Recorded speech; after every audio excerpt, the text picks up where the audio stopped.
Bulletin లో breaking చూస్తున్నాం. హన్మకొండ జిల్లా ఏకశిలా హాస్పిటల్లో చికిత్స పొందుతున్న కాంగ్రెస్ యువనేత తోట పవన్ ను టీపీసీసీ చీఫ్ రేవంత్ రెడ్డి పరామర్శించారు. ఆయన ఆరోగ్య పరిస్థితిపై ఆరా తీశారు. పవన్ పై బీఆర్ఎస్ నేతలు దాడి చేయడంపై రేవంత్ రెడ్డి ఫైర్ అయ్యారు. ఈ కార్యక్రమంలో హన్మకొండ జిల్లా అధ్యక్షుడు నాయని రాజేందర్ రెడ్డి, కొండ మురళి, మాజీ మంత్రి సిరిసిల్ల రాజయ్య తోట పవన్ ను పరామర్శించారు.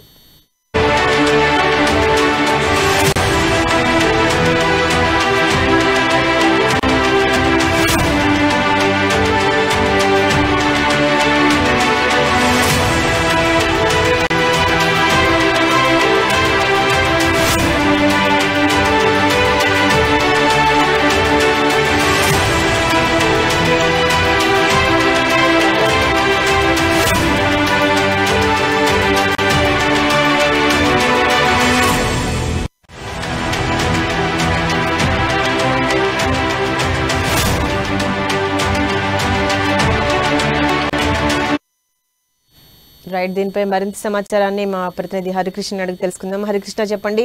హన్మకొండ జిల్లా ఏకశిలా హాస్పిటల్లో చికిత్స పొందుతున్న కాంగ్రెస్ యువనేత తోట పవన్ ను టీపీసీసీ చీఫ్ రేవంత్ రెడ్డి పరామర్శిస్తున్నట్టుగా తెలుస్తోంది. దీనిపై మీ దగ్గర ఉన్న అప్డేట్స్ ఏంటి?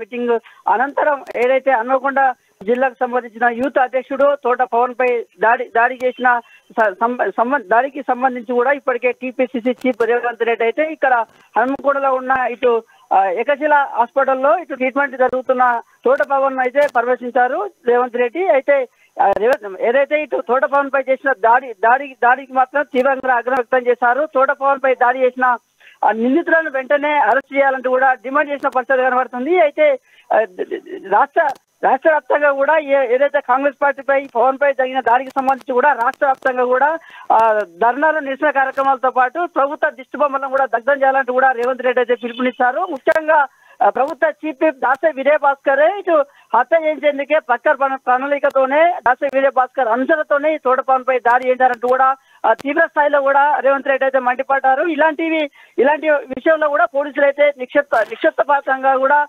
ఎంక్వైరీ చేయాలి, ఈ నిందితులను అరెస్ట్ చేయాలంటూ కూడా డిమాండ్ చేస్తున్నారు. నేరుగా ఇక్కడ నుండి ఏదైతే ఏకశిలా హాస్పిటల్ నుండి రేవంత్ రెడ్డి కూడా వరంగల్ ఉన్న సిపి కార్యాలయాన్ని కూడా చేరుకున్నారు. సిపికి కూడా ఈ దాడికి సంబంధించి కూడా సిసి ఫుటేజీలు కావచ్చు, దాడికి సంబంధించి కూడా సిపికి వివరించేందుకు కూడా ఇప్పటికే ఇటు రేవంత్ రెడ్డితో పాటు హన్మకొండ జిల్లా అధ్యక్షుడు నాయని రాజేందర్ రెడ్డితో పాటు ఇటు కొండ మురళి, కాంగ్రెస్ పార్టీకి సంబంధించిన సీనియర్ నేతలు కూడా ఇటు వరంగల్ సిపి దగ్గరికి కూడా వెళ్ళి ఈ దాడికి సంబంధించి కూడా మాట్లాడతామంటూ కూడా ఇప్పటికే టీపీసీసీ రేవంత్ రెడ్డి అయితే మీడియా సమావేశం ఏర్పాటు చేసి అయితే చెప్పిన పరిస్థితులు ఉన్నాయి.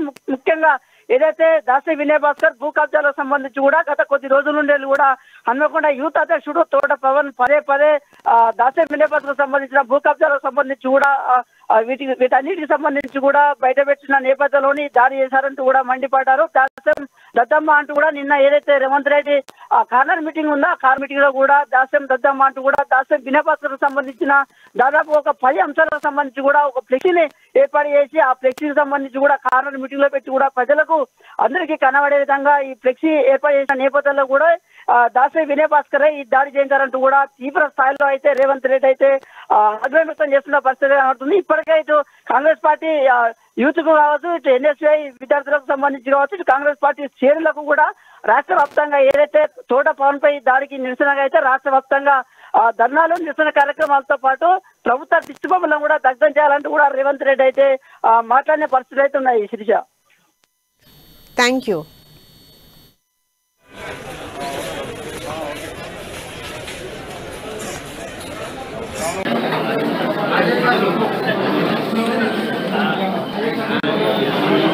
గంజాయి మత్తులో అరాచకాలకు పాల్పడుతున్నారు.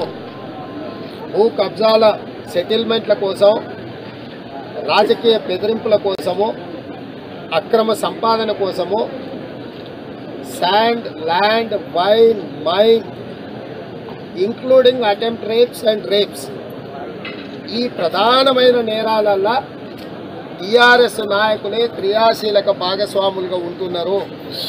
ఇదే కాకుండా నిజాయితీగా ఉద్యోగ ధర్మాన్ని నిర్వహించాలనుకుంటున్న అధికారుల మీద కూడా వీళ్ళే దాడులకు పాల్పడుతున్నారు.